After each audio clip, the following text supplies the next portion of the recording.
Afrobeat is coined by the famous Fela Kuti. He's one of the most notable African artists of all time. He's from Nigeria.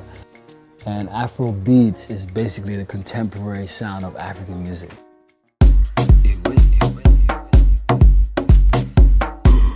Pull up in the phantom, hop out the whip like, fix your face, get your shit right.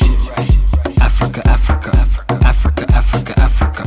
I was born in Paris, left Paris when I was probably 5 or 6, moved to New York, grew up most of my young years in New York, and we would go back to the Congo and visit our family.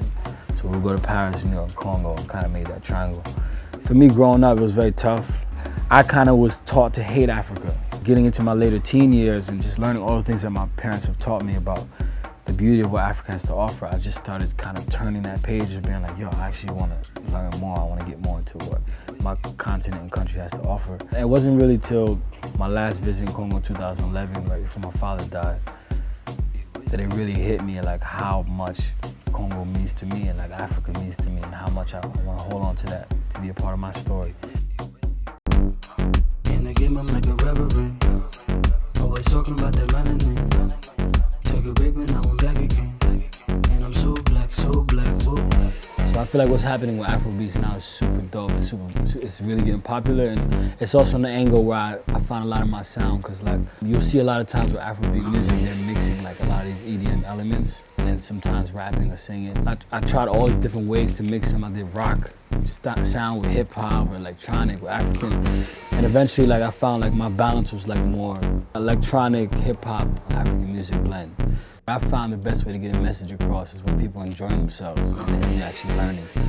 You know, personally, I don't listen to a lot of conscious rap. I find it kind of boring. The message is there, but it's so stale. Like, but it's my way of like making people enjoy themselves and listen to something where you're like, yo, I'm dancing, but did he just say this globalism shit about Africa? Like, just different ways to kind of pitch. Because being African, like, there's a lot of, we deal with a lot of issues, and I feel like I don't want to just completely ignore those issues just because I'm living in America. Africans have to watch their culture. We're surrounded by many vultures. Once you make your dollar go double, you just stepped in the world of trouble. To be honest, like when I first started seeing a lot of people wearing the maquillage, you know, it made me a little uncomfortable because the tradition that it stems from. But this particular maquillage is called the marque de famille, so it's given to you when you're very young, and you'll wear that until you're off and you give it to your children. Essentially, we wear the white for those who we've lost.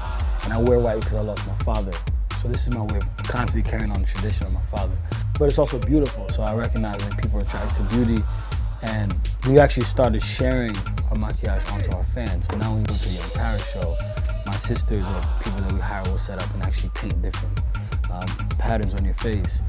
And this is just our way of sharing the culture and also sharing my father's lineage. And we found that opening the horizon is much more effective than people feeling like they need to be scared about taking something. Usually at a young Paris show, you'll see like 4 or 5 other people on stage with my siblings. We created our own family-based drum and dance company, which is African Dance and Drum.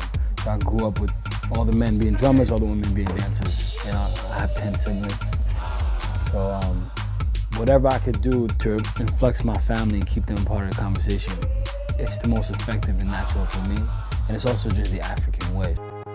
Get you some bread, nigga, stop hating. It's no patience, it's no waiting. It's a greatness, it's a process. So I signed up with Roc Nation. Shout out Roc Nation, first of all. I just signed a couple months ago.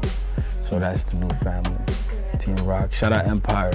I'm putting out the African Vogue project again. It's gonna be a bonus deluxe album this time. I got Ricardo Banks on that. I got Tiwa Savage on that. Tiwa Savage is like the Nigerian Beyonce. Like, she's no joke. I couldn't even believe I got the feature. But shout out Tiwa Savage. And then No Weakness, which I just dropped the video for. So we got a few extra tracks on there. It's like a 14-track project. And yeah, it just touches on my sound, what Young Paris is, what it represents. 2017 is just content. Now I'm about to drop a whole lot of videos, a whole lot of collabs.